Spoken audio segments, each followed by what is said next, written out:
आज हैरिसन से ये चैप्टर कंप्लीट करेंगे, migraine and other primary disorders. तो यहाँ पर हम line to line almost cover करेंगे। तो माइग्रेन क्या है? सेकंड मोस्ट कॉमन कॉज है हेडेक का। ठीक है, ये 15% वुमेन में होता है, 6% मेन में होता है over a 1 year time period. ये कैसा पेन होता है? एपिसोडिक पेन होता है। It is associated with certain features. वरना लाइट होगी तो नींद नहीं आएगी। ठीक है, बहुत ज़्यादा आवाज़ होगी तो नींद नहीं आएगी। जैसे कि सर में बहुत भारी भारी हो रहा है, कोई मूवमेंट हो रही होगी, कोई लोग काम कर रहे होंगे आसपास, या फिर वो लोग खुद काम कर रहे होंगे तो उनका पेन बढ़ेगा ना, उल्टी जैसा लगेगा, उल्टी हो जाएगी। तो ये चीज़ें ऑलमोस्ट हेडेक को एकम्पनी करती हैं।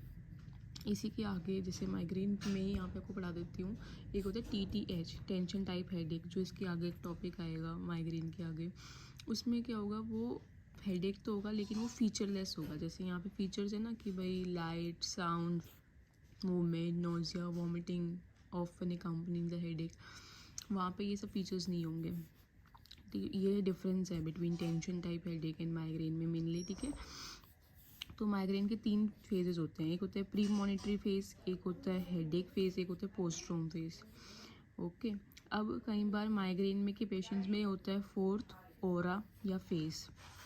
Patients can be recognized by its activator such as triggers. मतलब नॉर्मली सब सही है, लेकिन अचानक से जो इस दर्द को बढ़ाते हैं वो ट्रिगर्स सामने आए, जैसे आपको बताया मैंने। ये इसके अलावा और भी ट्रिगर्स होते हैं, जैसे फीमेल्स में मेंसेस में बहुत ज़्यादा हैवी ब्लीडिंग हो जाती है।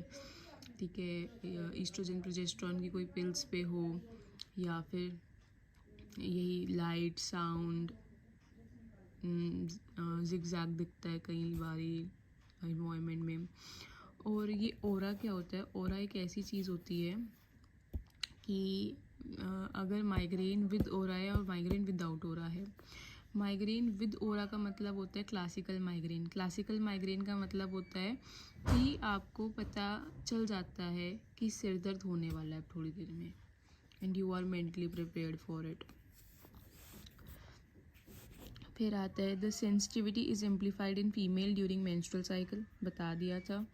ठीक है, हेडेक कैन बी इनिशिएटेड और एम्पलीफाइड बाय वेरियस ट्रिगर्स। और भी ट्रिगर्स हैं जैसे कि ग्लेयर, ब्राइट लाइट्स, साउंड, और कोई एफेरेंट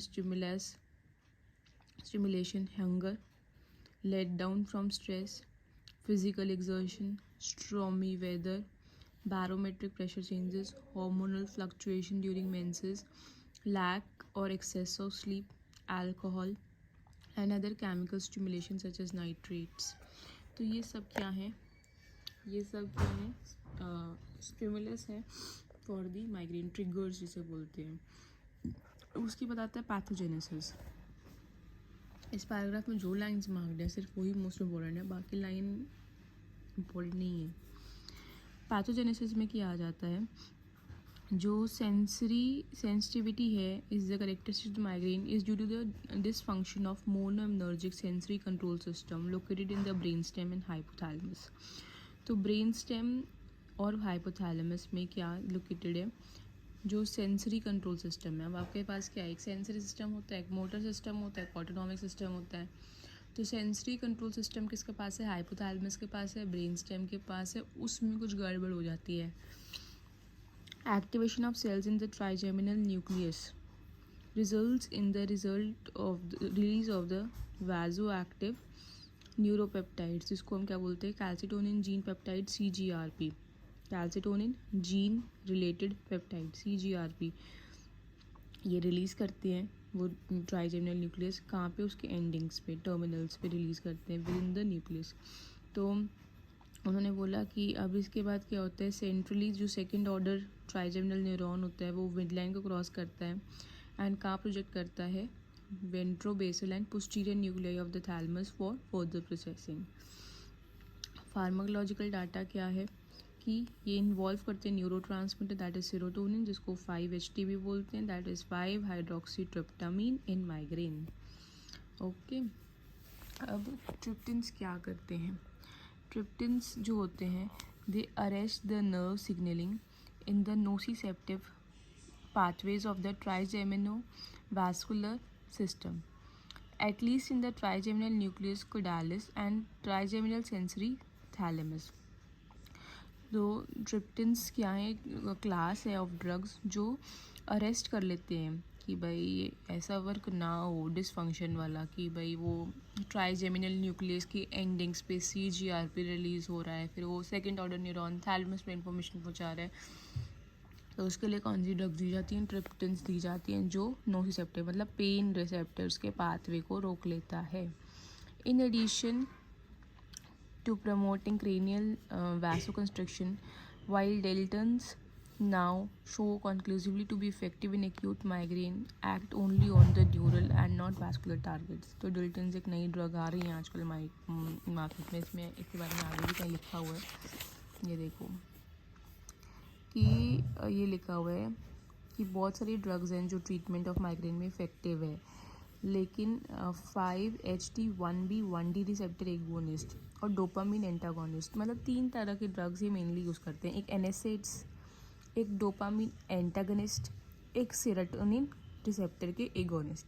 लेकिन सेरोटोनिन रिसेप्टर में हमारे पास ये है 1B1D, एक है 1F रिसेप्टर एगोनिस्ट जिसमें आ जाते हैं डिल्टन, जिसमें आ गए लास्मिडिल्टन. ओके, ये इंपॉर्टेंट पॉइंट है. वैसे वापस आ जाते हैं हम पैथोजेनेसिस पर, जिसमें उन्होंने क्या कहा था कि ये तो है ही, ट्रिप्टन्स तो देंगे ही देंगे, लेकिन उसके अलावा क्या दे सकते हैं फार्माकोलॉजी ट्रीटमेंट में, डिल्टन. वो भी इफ़ेक्टिव हैं, लेकिन वो सिर्फ न्यूरल रीजन पे काम करते हैं, वास्कुलर पर वर्क नहीं करते. तो most migraine symptoms can be induced by dopaminergic stimulation. Dopamine receptor antagonist बहुत इफ़ेक्टिव हैं for the treatment of the migraine, जिसको आप पेरेंटली दे सकते हो, and concurrently with other anti migraine agents दे सकते हो. ठीक है, कौन होते हैं डोपामिन रिसेप्टर के एगोनिस्ट, जो बेसिकली GI फंक्शन में वर्क करते हैं. इसमें आगे लिखा होगा मेटाक्लोप्रोमाइड वगैरह, तो आप उसको विद अदर एंटी इम्यूनोजेनिक्स के एजेंट्स का दे सकते हो. मतलब आप कोई ऐसी ड्रग दे रहे हो जिसमें उल्टी या फिर GI डिस्टर्बेंस का सिस्टम है, साइड इफ़ेक्ट है, तो आप उसके अलॉन्ग ये वाली ड्रग देते हो ताकि ऐसा ना हो. अब माइग्रेन को आप फैमिलियल हेमिप्लेजिक माइग्रेन के फॉर्म में देखते हो. इसमें 3 होते हैं, FMH1, FMH2 and FMH3. Okay, तो इसमें क्या होता है, FMH reveal the involvement of ion channels, suggesting that alteration in the membrane excitability can predispose to migraine. इसको ऐसा सिंपल समझो, आपके पास 2 मेम्ब्रेन पोटेंशियल्स हैं, पॉजिटिव है नेगेटिव है, पॉजिटिव है नेगेटिव है. उसके आयन चैनल्स में एक्साइटेबिलिटी में ऑल्ट्रेशंस हो रही हैं, जिसकी वजह से क्या हो गया, फैमिलियल हेमिप्लेजिक माइग्रेन. तो म्यूटेशंस हो जाती हैं बेसिकली. तो म्यूटेशंस के लिए अब जीन होंगी ऑफ कोर्स, तो जीन के नाम याद कर सकते हो मैक्सिमली, इसके अलावा उसमें कुछ नहीं याद करना. FHM1 में कौन सी जीन होती है, CACNA1A जीन. FHM2 में कौन सी जीन होती है, sodium potassium ATPase ATP1A2 gene. और FHM3 में कौन सी जीन होती है, SCN1A. ठीक है, हम डायग्नोसिस और क्लिनिकल फीचर्स कैसे करते हैं. डायग्नोस्टिक क्राइटेरिया जो होता है माइग्रेन का, वो लिस्टेड है 4-2-3 में. तो ये बहुत सिंपल क्राइटेरिया है. देखो,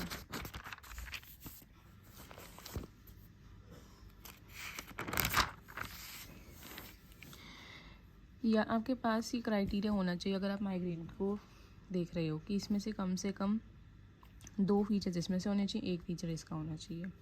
2 फीचर इसमें से क्या होना चाहिए, यूनिलेटरल पेन होना चाहिए, थ्रॉम्बिंग पेन होना चाहिए, एग्रीवेशन ऑन मूवमेंट होना चाहिए, मॉडरेट टू सीवियर इंटेंसिटी का होना चाहिए. इसको याद करने के लिए निमोनिक है TAUI. ठीक है, T का मतलब क्या है, थ्रॉम्बिंग पेन, A का मतलब एग्रीवेशन ऑन मूवमेंट, U का मतलब यूनिलेटरल पेन और I का मतलब मॉडरेट टू सीवियर इंटेंसिटी. अब उसके बाद at least 1 of the following features, इसका नोजिया वॉमिटिंग होनी चाहिए या फिर फोटोफोबिया होना चाहिए.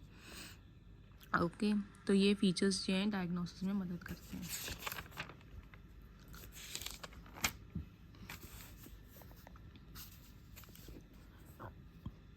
अब उन्होंने बोला the migraine aura consisting of visual disturbances with flashing lights और zigzag lines involving moving around the visual field और ऑफ न्यूरोलॉजिकल सिम्टम्स, ये 20 से 25% पेशेंट में है कि भाई एग्जैक्ट लाइंस दिख रही हैं, ठीक है, आँख से ढंग से दिख नहीं रहा है, माइग्रेन विद ऑरा है, कि पहले चल जाता है कि माइग्रेन होने वाला है।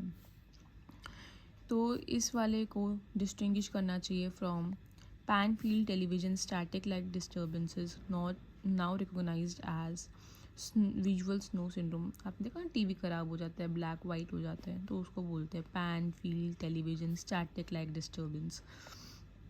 तो अगर ये दिख रहा है स्टैटिक लाइट डिस्टर्बेंस, उसे विजुअल स्नो सिंड्रोम बोलते हैं, और माइग्रेन दूसरा होता है।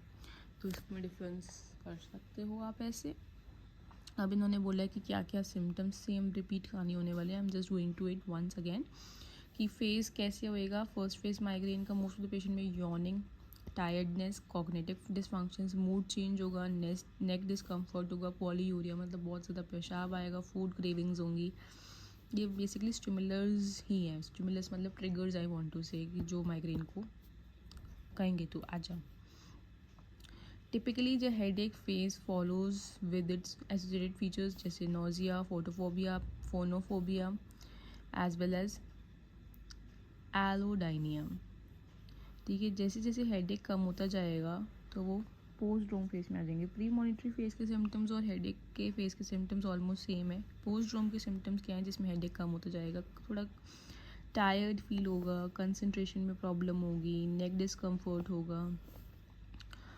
ठीक है, patients with episodes of migraine on 8 और मोर डेज पर मंथ, मतलब 1 महीने में 1 हफ्ते से ज़्यादा, या फिर कम से कम 15 दिन 1 महीने में, तो उसे क्रॉनिक माइग्रेन बोलते हैं। ओके, अब migraine at its most basic level is the headache which is the with associated features, and tension type headache is the headache that is featureless. ये बता दिया था कि माइग्रेन कोई लंबा चौड़ा कुछ नहीं, आपको बेसिक याद रखना है। तो याद रखो, एक हेडेक होता है, बुखार नहीं, हेडेक होता है, जिसके साथ कुछ एसोसिएटेड फीचर्स होते हैं, जैसे कि लाइट में प्रॉब्लम आती है, नॉइज़ में प्रॉब्लम आती है, पीरियड्स में प्रॉब्लम आती है जब हार्मोनल लेवल की फ्लक्चुएशन होती है। ओके, स्ट्रेस में प्रॉब्लम आती है, वेदर चेंजेस में प्रॉब्लम आती है, कोई अल्कोहल ले रहा है या कोई नींद ज़्यादा या कम ले रहा है, तो उन सब चीज़ों में ये दर्द होते हैं माइग्रेन के। और टेंशन टाइप हेडेक भी एक हेडेक है जिसमें ये फीचर्स नहीं होते जो माइग्रेन के में होते हैं। Most patient with disabling headache probably have migraine. अब एक होता है पेशेंट विद एसिफेल्जिक माइग्रेन। एसिफेल्जिक माइग्रेन क्या होता है, टिपिकल ऑरा तो है बट विदाउट हेडेक, मतलब अंदर से भावना, अंदर से फीलिंग्स आ रही हैं कि हाँ मेरा को माइग्रेन का पेन होने वाला है, लेकिन वो दर्द हो ही नहीं रहा, हेडेक नहीं आ रहा, तो उसे एसिफेल्जिक माइग्रेन बोलते हैं। जिसमें रिकरेंट न्यूरोलॉजिकल सिम्टम्स होते हैं नोजिया, वॉमिटिंग के साथ, बट कोई हेडेक नहीं होता। वर्टिगो भी हो सकता है, कैन बी परमानेंट। वर्टिगो का मतलब होता है चक्कर। कैसे चक्कर, जैसे आप गोल गोल गोल गोल पहाड़ी इलाके में जाते हो तो आपको चक्कर जैसे लगता है ना, उल्टी जैसे लगता है, फिर नवा क्या, फिर मिर्ची खाते हो, तो वो होता है। Vertigo can be permanent. It has been estimated that 1/3 of the patients referred to vertigo or dizziness have primary diagnosis of migraine। तो जिनको नोजिया हो रहा है, वॉमिटिंग हो रहा है, वर्टिगो जैसे लग रहा है, vertigo is the most important feature here, उनको लग रहा है उनको हेडेक होगा बट होता नहीं है, तो उनको माइग्रेन जैसा ट्रीटमेंट मिल जाता है। ओके, फिर नेक्स्ट पेज पे आते हैं कि आप क्लासिफिकेशन कैसे करोगे हेडेक की। कुछ नहीं है, मोस्टली आपने कवर कर लिया। I am just going to make you revise this again. ठीक है,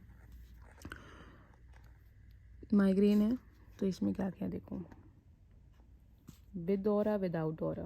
ठीक है, अब टिपिकल ऑरा के साथ माइग्रेन है तो उसमें typical aura with headache and without headache. आपने भी जनरली पढ़ा typical headache without, typical migraine without headache, वो कौन सा है, एसिफेल्जिक माइग्रेन।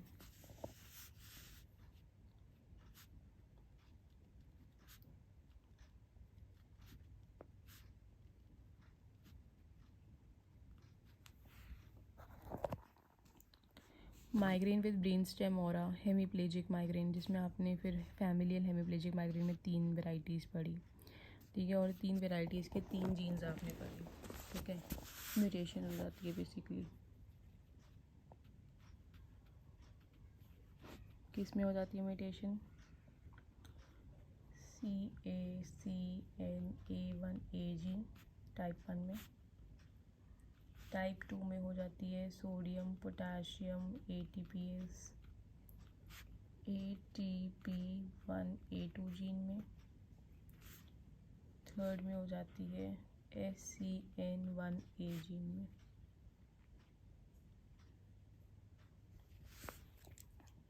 ओके,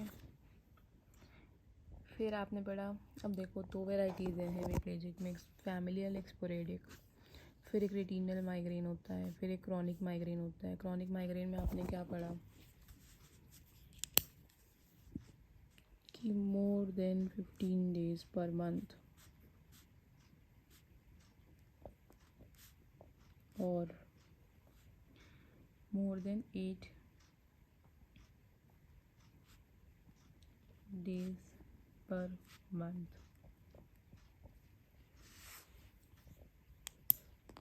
तो एक क्रॉनिक माइग्रेन हो जाता है। फिर कॉम्प्लिकेशंस आ जाती है माइग्रेन की, probable migraine, episodic migraine, recurrent gastrointestinal disturbance, cyclical vomiting syndrome, abdominal migraine. ठीक है, फिर ये आ जाता है टेंशन टाइप हेडेक, जिसमें आ जाता है infrequent episodic, frequent episodic, chronic and probable. फिर आता है ट्राइजेमिनल ऑटोनोमस सिफाल्जियास, जिसमें आपके पास 3 बीमारियां मेनली आएंगी, अभी हम आगे पढ़ेंगे। That is cluster headache, हेमिक्रेन, paroxysmal हेमिक्रेनिया, और एक पढ़ेंगे शॉर्ट लास्टिंग यूनिलेटरल SUNCT। यहीं से देख लेते हैं।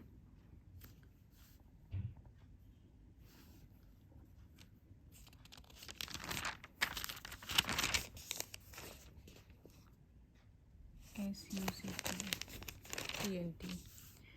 This is basically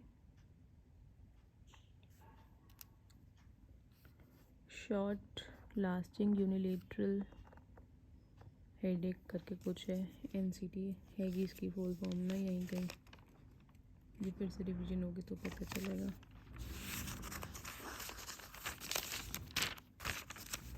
तो इसमें ज़्यादा नहीं, जब आप पूरा चैप्टर करोगे ना तो ये डब्बा आपका अपने आप हो जाएगा। तो इसको आई विल सजेस्ट कि लास्ट में पढ़ना। ओके,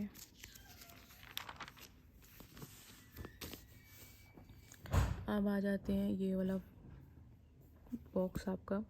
इसमें सिम्टम्स जो सिवियर माइग्रेन के पेशेंट्स में होते हैं सेम है, just I am revising it. Nausea, photophobia, light headedness, scalp tenderness, vomiting, visual disturbances, paresthesia, vertigo, photopsia, alterations of consciousness, diarrhea, fortification spectrum, syncope, seizures and confusional state।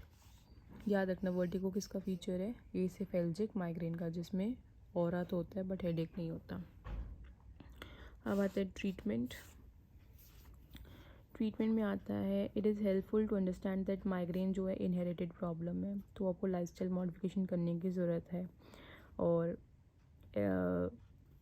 इसमें उन्होंने लिखा हुआ है and medications but it can not be eradicated except on some occasions in women और estrogen या फिर contraceptives में, तो उसमें migraine is not associated and life threatening नहीं होता। नॉन फार्माकोलॉजिकल मैनेजमेंट में उन्होंने बोला हुआ है कि आप अच्छे से खाना खाओ, एक्सरसाइज करो, नींद ठीक हो, कैफीन ना लो, अल्कोहल ना लो, अवॉइड करो, स्ट्रेस लेवल्स जहाँ से बढ़ते हैं उन चीज़ों को अवॉइड करो।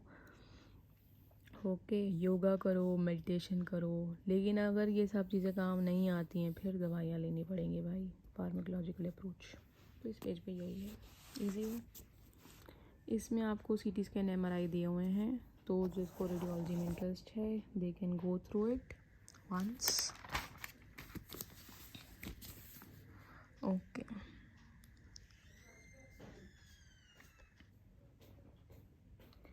अब आ जाता है ट्रीटमेंट माइग्रेन का और हिस्ट्री कैसे देते हैं, इसको अब नेक्स्ट वीडियो में रिकॉर्ड करते हैं। Thank you for watching this video and helping yourself as well as me.